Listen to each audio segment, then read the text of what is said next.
Halo, assalamualaikum Pujang CPNS sekalian. Jumpa lagi di channel Kelas Ilmu. Pada video kali ini kita akan membahas mengenai prediksi soal-soal CPNS bidang tes wawasan kebangsaan atau TWK materi Pancasila.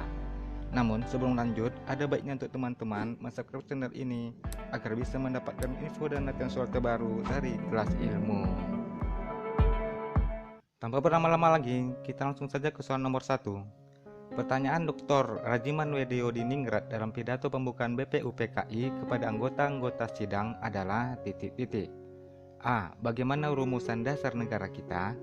B. Kapan kita rencanakan kemerdekaan Indonesia?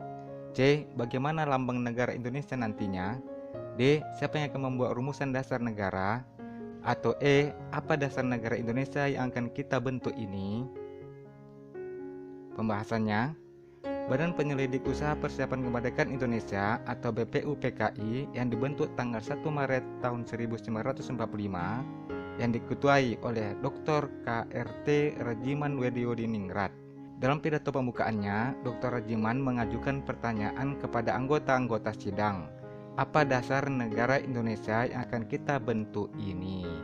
Karena tujuan dibentuknya BPUPKI adalah untuk menentukan dasar negara Indonesia. Jadi jawaban yang tepat di sini adalah yang E. Apa dasar negara Indonesia yang akan kita bentuk ini? Soal nomor 2. Untuk mengatur tatanan kehidupan bangsa dan negara Indonesia yang mengatur semua pelaksanaan sistem ketatanegaraan Indonesia sesuai Pancasila. Dalam hal ini, Pancasila difungsikan sebagai A. Jiwa bangsa Indonesia.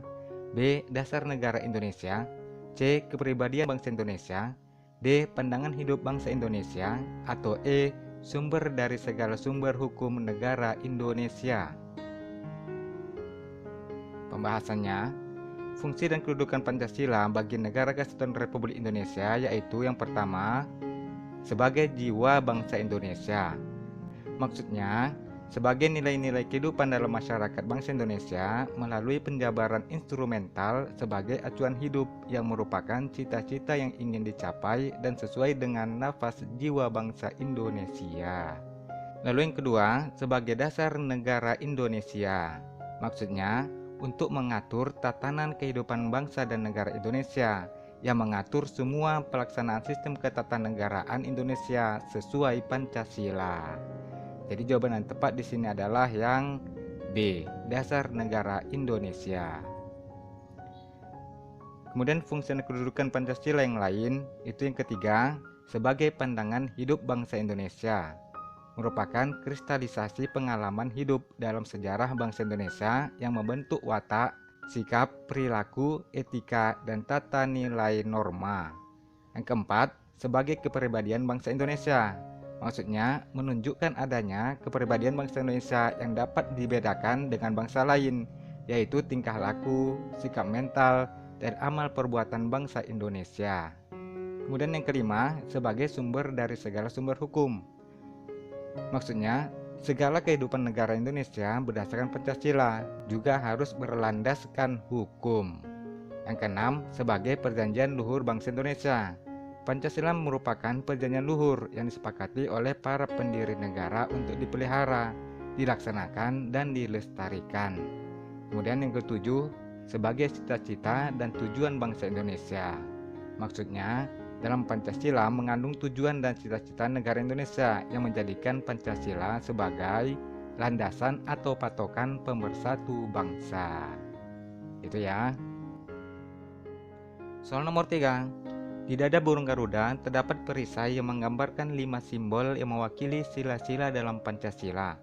Simbol yang melambangkan satu sama lain dan perlu bersatu digambarkan oleh A. Bintang, B. Rantai, C. Pohon beringin, D. Kepala banteng, atau E. Padi dan kapas. Jawabannya adalah yang B. Rantai. Sila kedua, kemanusiaan yang adil dan beradab. Artinya, mata rantai yang berbentuk segi empat melambangkan laki-laki, sedangkan lingkaran adalah perempuan. Mata rantai yang saling berkait pun melambangkan satu sama lain dan perlu bersatu sehingga menjadi kuat seperti rantai. Gitu ya. Sebagai tambahan pengetahuan, sila pertama, ketuhanan Yang Maha Esa, artinya bintang dimaksudkan sebagai sebuah cahaya mengandung makna nur cahyo. Bintangnya memiliki 5 sudut, maksudnya untuk menerangi dasar negara yang 5 dan tujuan negara yang 5. Sedangkan warna hitam melambangkan warna alam atau warna asli. Sila ketiga, Persatuan Indonesia. Artinya, pohon beringin merupakan pohon yang besar, di mana banyak orang bisa berteduh di bawah naungan negara Indonesia.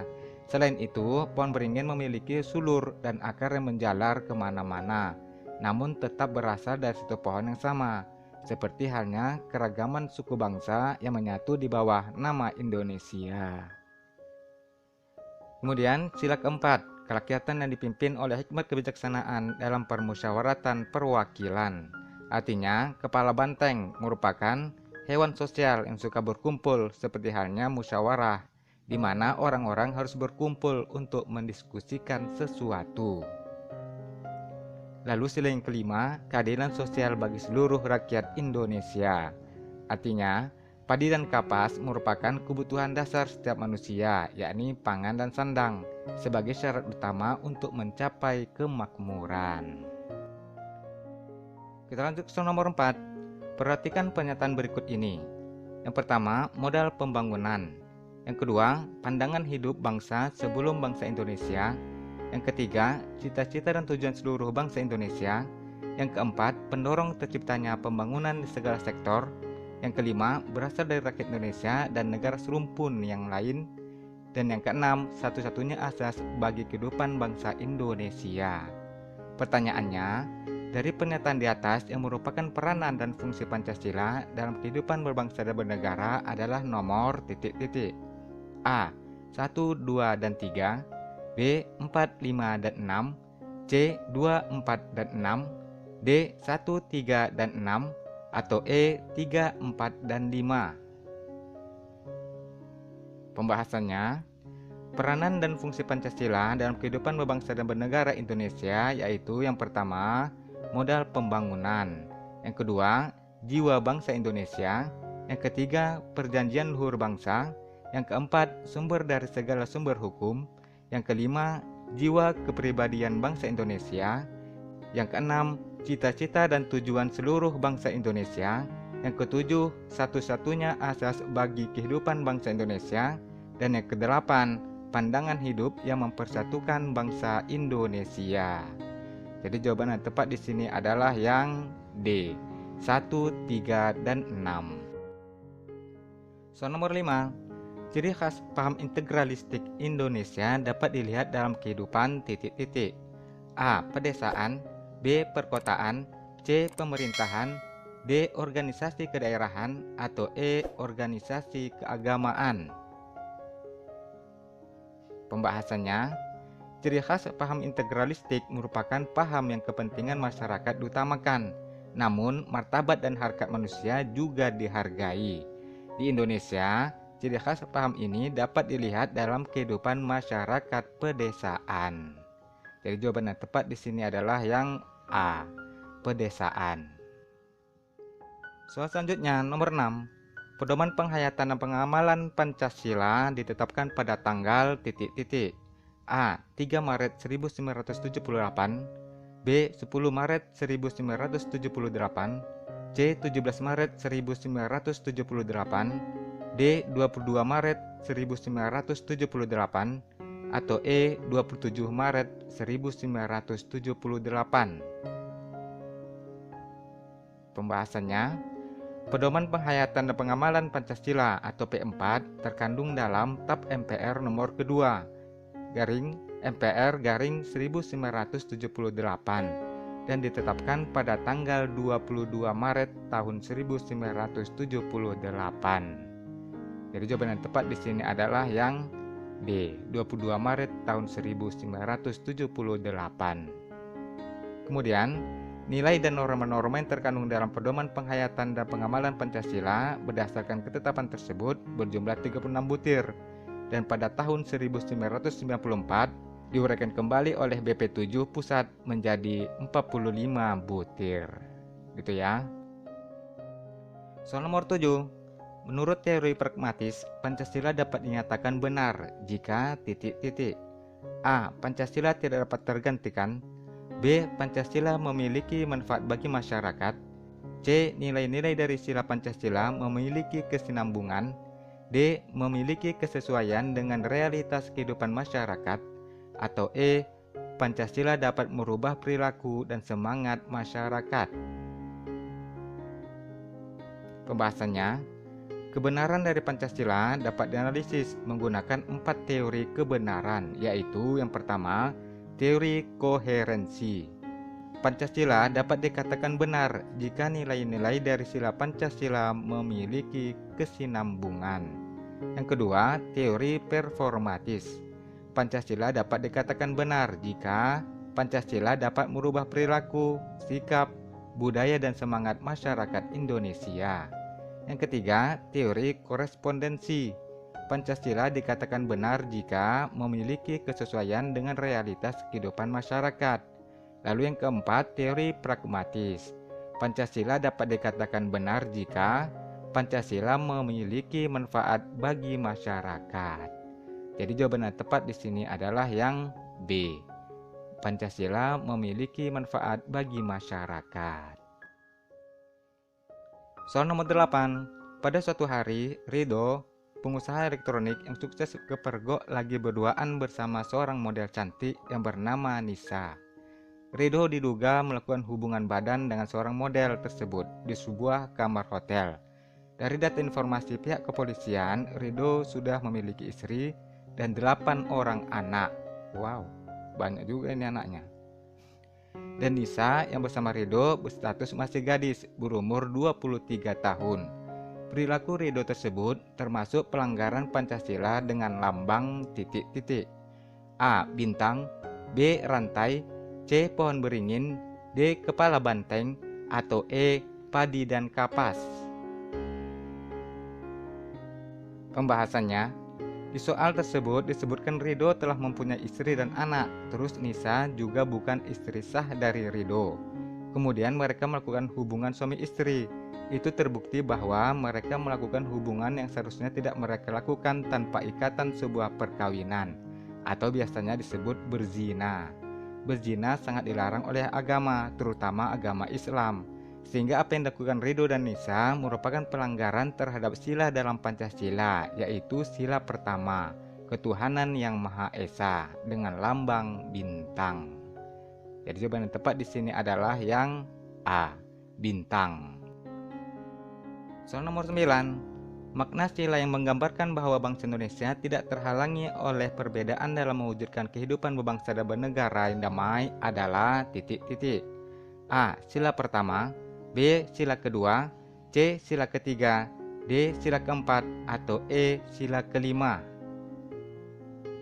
Pembahasannya, makna sila ketiga atau Persatuan Indonesia ini menggambarkan bahwa bangsa Indonesia tidak terhalangi oleh perbedaan dalam mewujudkan kehidupan berbangsa dan bernegara yang damai. Karena masyarakat Indonesia adalah masyarakat yang majemuk, masyarakat yang terdiri dari berbagai macam ras, suku, agama, namun tetap bersatu untuk membela tanah air. Sila melambangkan nilai persatuan dan kesatuan yang harus dijunjung tinggi setiap masyarakat Indonesia. Jadi jawaban yang tepat di sini adalah yang C, sila ketiga. Soal nomor 10.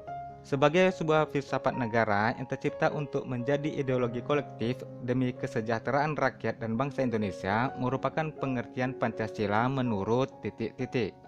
A. Insinyur Soekarno. B. Noto Negoro. C. Muhammad Yamin. D. Rusdan Abdul Ghani. Atau E. Profesor Dr. Nurholis Majid.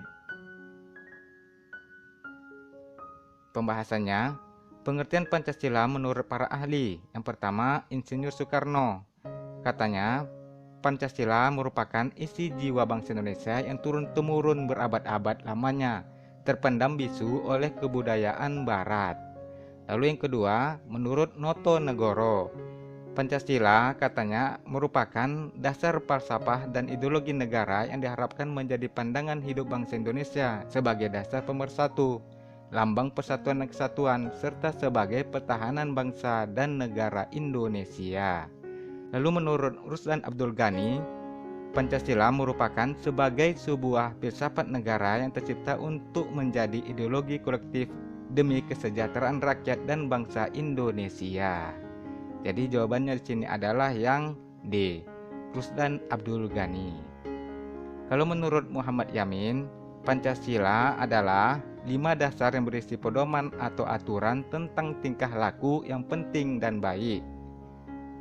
Kemudian menurut Profesor Dr. Nurholis Majid, Pancasila katanya merupakan modal untuk mewujudkan demokrasi Indonesia, memberi dasar dan prasyarat asasi bagi demokrasi dan tatanan politik Indonesia, menyumbang beberapa hal penting.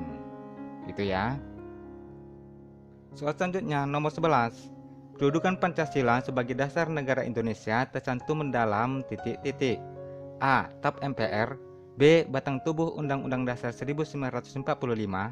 C. Pembukaan Undang-Undang Dasar 1945 alinea kedua. D. Pembukaan Undang-Undang Dasar 1945 alinea ketiga. Atau E. Pembukaan Undang-Undang Dasar 1945 alinea keempat. Pembahasannya, walaupun tidak secara eksplisit disebutkan kata Pancasila, namun pada pembukaan Undang-Undang Dasar 1945 alinea keempat berbunyi, maka disusunlah kemerdekaan kebangsaan Indonesia itu dalam suatu Undang-Undang Dasar Negara Indonesia yang terbentuk dalam suatu susunan negara Republik Indonesia yang berkedaulatan rakyat dengan berdasar kepada ketuhanan yang Maha Esa, kemanusiaan yang adil dan beradab, persatuan Indonesia, dan kerakyatan yang dipimpin oleh hikmat kebijaksanaan dalam permusyawaratan perwakilan, serta dengan mewujudkan suatu keadilan sosial bagi seluruh rakyat Indonesia. Jadi jawabannya di sini adalah yang E. Pembukaan Undang-Undang Dasar 1945 alinea keempat. Kita lanjut ke soal nomor 12. Undang-Undang Dasar 1945 menyatakan bahwa setiap warga negara memilih pekerjaan untuk dapat hidup secara layak. Hal tersebut juga merupakan perwujudan dari titik-titik. A. Pancasila sila pertama. B. Pancasila sila kedua. C. Pancasila sila ketiga. D. Pancasila sila keempat. Atau E. Pancasila sila kelima. Pembahasannya, Undang-Undang Dasar 1945 Pasal 27 Ayat 2 menyatakan bahwa setiap warga negara memilih pekerjaan untuk hidup secara layak. Hal ini juga merupakan perwujudan dari Pancasila sila kelima, yaitu keadilan sosial bagi seluruh rakyat Indonesia. Jadi jawaban yang tepat di sini adalah yang E, Pancasila sila kelima. Soal nomor 13, soal terakhir, mengarahkan perbedaan dalam suatu kerjasama demi tercapainya tujuan bersama merupakan implementasi Pancasila sila titik-titik. A. Pertama, B. Kedua, C. Ketiga, D. Keempat, atau E. Kelima. Soal ini kita jadikan PR aja ya. Tulis pembahasan dan jawaban kalian di kolom komentar biar sama-sama belajar. Nanti insya Allah aku kasih jawabannya di deskripsi. Oke teman-teman, sekian dulu video pembahasan tes wawasan kebangsaan atau TWK materi Pancasila pada kali ini. Miliki impian yang tinggi, sebab impian akan membangkitkan motivasi kamu untuk bertindak.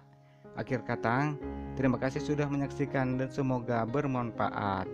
Nanti insya Allah kita akan berjumpa lagi pada video-video pembahasan lainnya. Assalamualaikum warahmatullahi wabarakatuh dan sampai jumpa. Bye.